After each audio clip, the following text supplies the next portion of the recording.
I mean, I got into the work to help people, not necessarily to win cases, because a lot of cases we don't win. Yeah. But it was really gratifying to, I think when I started this work, I couldn't have envisioned being told that I saved someone's life. So I think that was even beyond my imagination to hear those words. Hi everyone, I'm Michelle. I'm a writer. I'm also a litigation attorney. We're really happy to have Molly here with us today. She's a public defender from Santa Clara County. Hi Molly. Hi Michelle. Yeah, nice to finally see you, and I've heard so much about you through our mutual friend Michelle, and she talks a lot about you. She describes you as like a very passionate and inspiring lawyer who is very dedicated to the public defender life, and she also describes you as like an elegant and stylish and very thoughtful woman. I can see that. Yeah, so I was really looking forward to today. Yeah, that's so flattering. It's so nice to meet you as well. So I've been a public defender for about 18 years. It was my first job out of law school. I worked in Orange County for 10 years and then Sonoma County, and now I'm in Santa Clara County. Wow. And yeah, I love being a public defender. It's very meaningful to me. I grew up in Santa Cruz and I went to Santa Clara Law School, so I feel, that I'm back home in my community and that's nice. Working for the public. Yeah, that's really nice. How does your day-to-day look like? How does that look like for you? So currently I'm supervising a team of misdemeanor attorneys, and misdemeanors are a lower class of crime. So the attorneys we have assigned to do misdemeanors are really starting out in their career. They're mostly fresh out of law school. They're eager to learn and developing their skills as a lawyer. So as their supervisor, it's my job to mentor them, assist them in prepping their cases. I make sure all of the courtrooms that we're responsible for staffing are covered. I answer a lot of questions, both from my lawyers and from the public, because I get a lot of calls, just people asking questions about their cases or wanting help. So I also help out in court still, so I have days where I'm handling a calendar in courtroom, or I'm watching a lawyer who may be in trial, and kind of there to give support and also give feedback for their professional development. What originally motivated you to dedicate your whole career to public defender? Yes, Michelle, that's definitely true. I think there are areas of law that are a lot more profitable. I'm not particularly motivated by money. I feel secure. I make a good salary. However, I wanted to feel really motivated by my work when I was starting out as a young lawyer. And I had clerked for a public defender's office, and my first job out of law school was with a public defender's office. So I felt very passionate about that kind of work. I enjoyed being in court. I enjoyed listening to my clients, hearing their stories, realizing that every police report I would get and read, I'd meet a client and there was so much more to their story and what was going on with the case. That really drew me to public defense. Do you think that AI can replace your work? I have thought about that, and I really don't know how. I am not really a super tech person. Yeah. But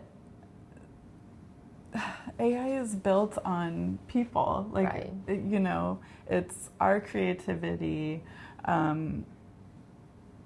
our engineering, our words, our thoughts that creates AI. So I don't really know how AI could translate someone's human story into a legal defense and also connect with a jury, because ultimately criminal defense attorneys are trial lawyers. So part of that, not every case goes to trial, quite a lot settle short of trial, but we are in trial, and that involves telling your client's story to 12 jurors, and that's people from the community. So I don't see how a robot can do that. I am in the cybersecurity and privacy law. Like I said, I really appreciate the, I guess, like acceleration of how AI can help our work.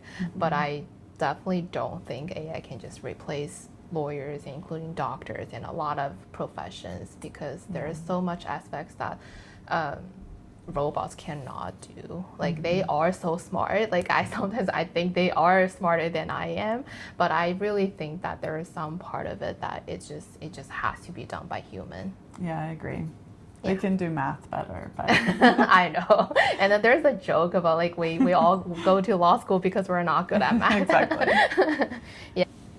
Yeah, and if there are questions around the realm that why you're helping the bad ones, because I know that a lot of people you're working with, there are a lot of clients you have, they actually got charged of like serious crime. So I assume a lot of people might ask you that. Am I right?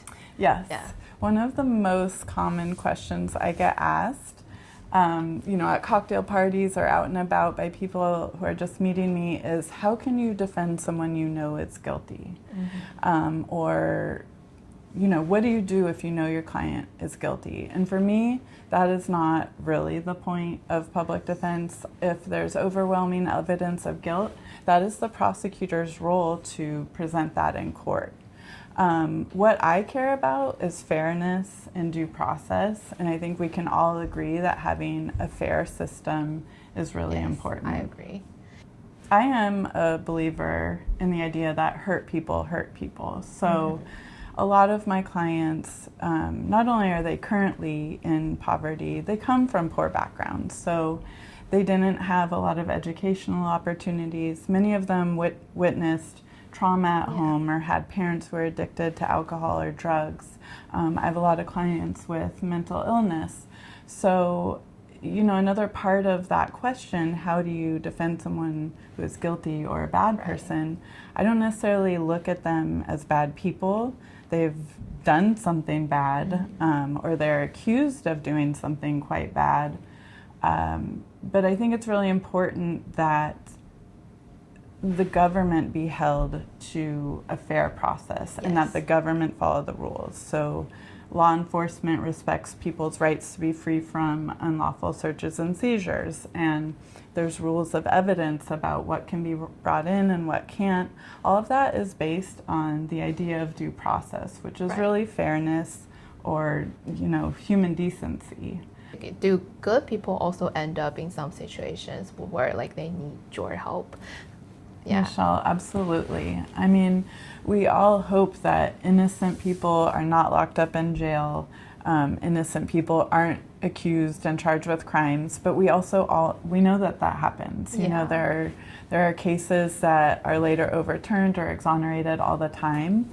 Something I like to remind jurors of when I'm talking to them in a trial is, you all can promise me that you will never break the law, and you can keep that promise. But what you can't promise me is that you will never be accused of breaking the law. And that is where my clients sit. When I first meet them, they are all the accused. They have not been proven guilty. They have not been convicted at that point. So protecting people's rights, protecting the innocent from being unfairly convicted of crimes, and making sure the process treats everyone fairly, no matter what they've been accused of, is really important to me. In what kind of situation do good people or innocent people get wrongfully convicted? Sure. We know, as you mentioned, that eyewitnesses can get it wrong. There are issues, and there's so much, data and research to support that. There's issues with cross-racial identification, and what that means is that the person of one race has a harder time identifying someone of another race when asked to do so out of a lineup. So historically, that's been an issue. Our memories are fallible.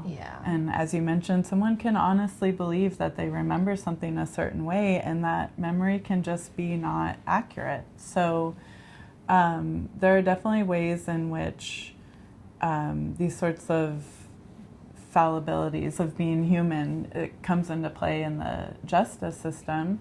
I think another really common scenario is someone is just falsely accused. I mean, I can think of a lot of situations, especially when two people know each other and there's maybe some animosity. There could be a motivation for someone to make up a lie, get someone in trouble, even get them arrested, because people have complex reasons for doing the things they do. It's, you know, we know people aren't always honest, so being falsely accused by someone is not an uncommon thing in my line of work. I think another thing that often happens is, you know, I get a case, there's 5 charges, it's based on a police report. I meet my client, I figure out, you know, okay, what was the bigger picture going on here? A lot of times people will tell me, you know, I did this thing that I'm accused of, but I didn't do 3, 4, and 5.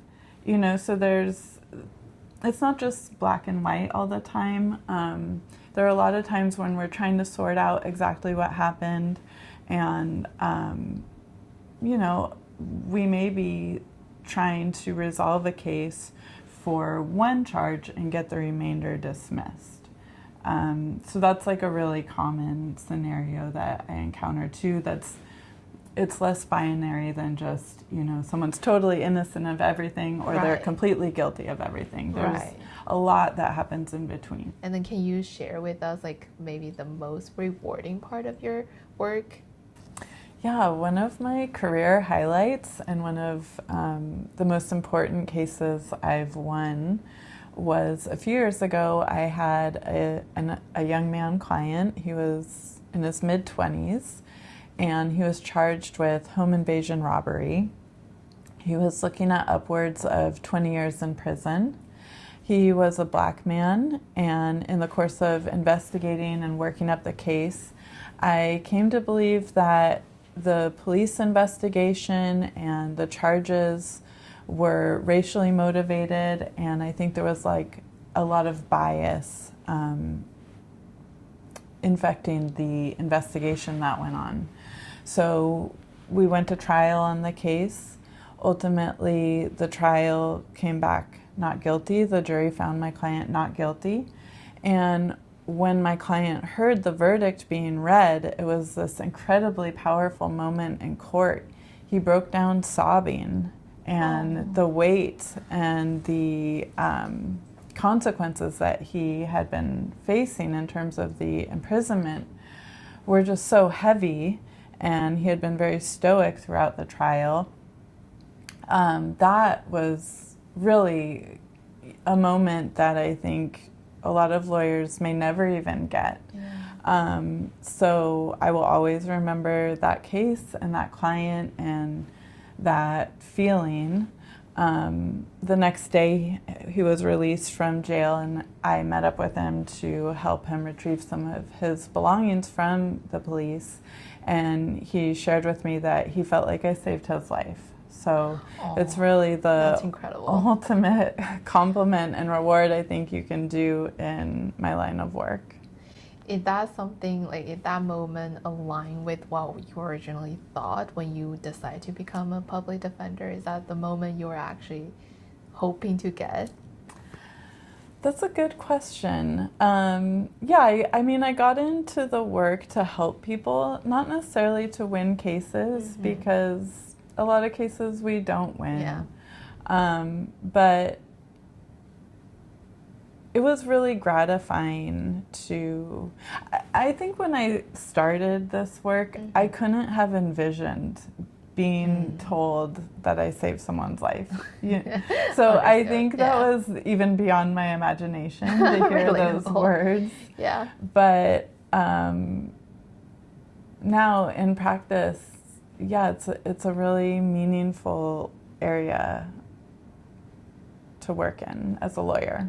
Yeah, I can imagine, because I think you're right. I think for a lot of people, you have to go through the actual thing yourself to actually feel the emotion you were talking about, because a lot of time we imagine, we envision, but it's really not the same with what the reality is. But I think from what you are describing to us, it's a very rewarding career, even though people might not really hear about what you guys do a lot, and then people might not really understand what you guys are doing. But I think how do you say, like, I guess like it's like you know, like earning money is one part of the job, but then I think feeling motivated every single day and then feeling rewarding, that's like another part. And then that's like the perfect lineup for a career, because you don't want to wake up and then just think about, oh my god, I don't want to go to job, you know, I don't want to do my work. Even though we all have some moments that we hate our job, but I think the most important thing is like we always find some meaning and we always find some depth in our work. And then even though we're probably not doing like some hero work, we're not being the superhero, but I think finding something that we're doing good for the society, for the people we're helping, that's the most wonderful moments that we can get out of from our work. I definitely agree with you. Yeah. I guess like there might be a lot of young people out there. I'm sure there definitely are. They are out there, no matter Chinese, other kind of Asian, or just other like general public. There are a lot of young people out there who might become you someday. So do you have any advice, like what kind of qualities, what kind of path they should think about if they want to, or if they are interested in becoming a public defender someday? Yeah, so of course education is important. I got good grades in high school, I went to college, I went to law school, also got good grades. So education should be a priority, but also exploring the field. I would encourage people to go to court and watch what goes on in court, or find an internship at your local public defender's or district attorney's office if that interests you. And really get a feel for what it's like to work in that field. There's really nothing like the hands-on experience. So those are my biggest recommendations. Do well in school and find a internship opportunity. You'll learn a lot. Yeah, that's what Asian parents always want to hear from you. I mean, like everyone knows, like us, like Asian kids are always told by parents, you have to study well, you know, education is important. But that's true. Like you have to get the degree. You have to go through. You have to have the knowledge in order to help people. But you know, in terms of hands-on experience, I also resonate with you, because I graduated in 2022, so I'm still considered a recent graduate lawyer. And from my own experience, I can say that, like, you know, law school is important, college is important, but the actual experience really helps. Like, it helps you understand what's really going on in the field, and then you want to be. Because sometimes you might think about, like, I want to do that, but it can be very different from your imagination. But I guess, like, I assume a lot of people might want to ask you, like, if they haven't got to law school yet, like let's say the kid is still in high school, or it's a young adult in college, how can they get an internship with like public defense office? So my office, the Santa Clara Public Defender's Office, we do every semester we have interns from law school, but also from local high schools. Oh, wow. So we have community outreach attorneys who go out to the community, who speak at high schools. But honestly, you can reach out to your local public defender and ask them questions. You can call the office and ask for me, Molly Martin. I will help you find an internship if you're curious about what it's like to be in a criminal practice. Sometimes I have people shadow me and go to court. So I really want to expose this line of work to young people who are curious. Oh, that's wonderful. I'm pretty sure that, you know, like the audience who are Asian parents will just write down whatever you just said and add on to their children's extracurriculums. Yeah. But what about like courts experience? How can they go to the courts and observe like trials? Or just hearings? Okay, yeah, the courts are public. I mean, anyone can walk in. You can walk into a department. if you're not too shy, you can approach the bailiffs that are at the security right outside the courthouse and say, hey, what's going on today? You can tap the shoulder of someone to find out. Everything is public. The cases are displayed publicly. You can look up on the court system, but you can just wander around the courthouse, and on any given day there will be hearings. There will be people testifying, lawyers cross-examining, district attorneys, directing their police officers to present evidence. It's really, you can see your government at work for you if you just go to the courthouse. Yeah, that's good information, because I think a lot of Asian parents, if they're immigrants here, they might not really know that, because different other country might operate differently.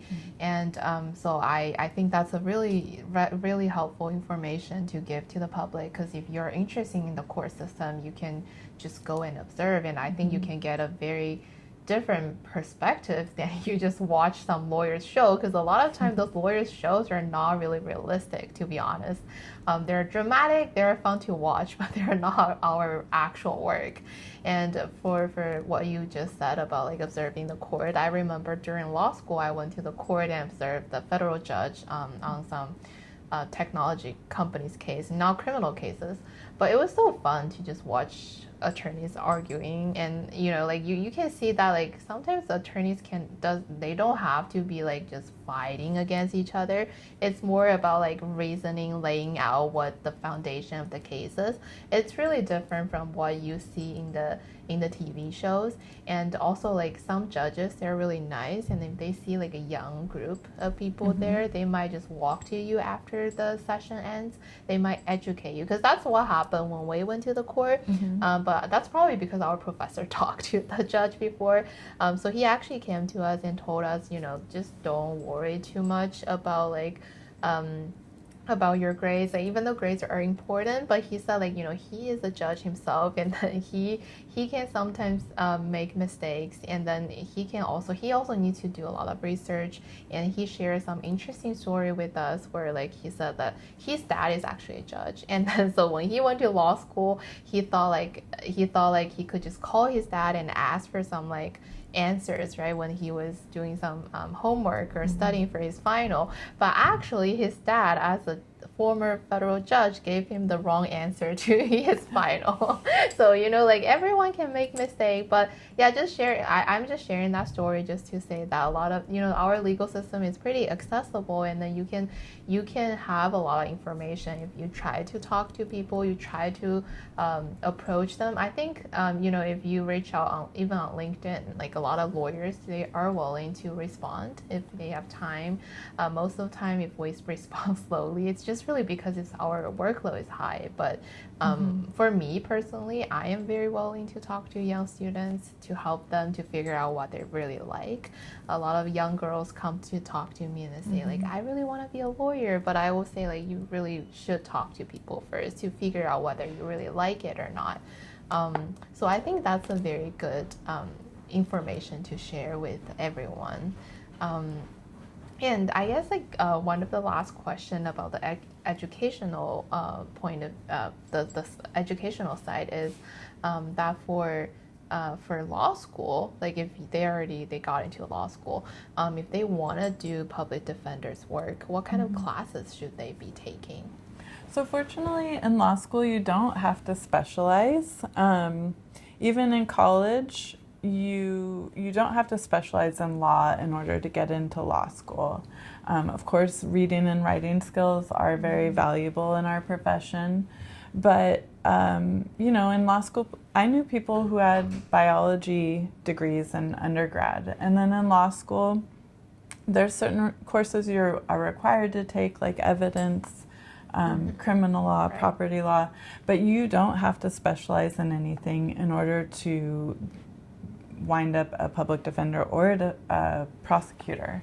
So again, it's the most valuable experience is the internships, the volunteering, finding the hands-on work. And what that does down the road is it also demonstrates your interest. So I've been on interviewing and hiring committees, And that is one of the things I look for in the people who are interviewing for our jobs is, do you understand what it is we do day to day, and have you demonstrated an interest and a commitment to it? So that's not to say people can't switch, but it is definitely one way to make yourself qualified for work in criminal law. Yeah, that's what about like trial classes? Do you recommend those? Definitely trial advocacy classes. Yeah, getting comfortable speaking in public, being in a courtroom setting, and thinking on your feet, those skills are invaluable.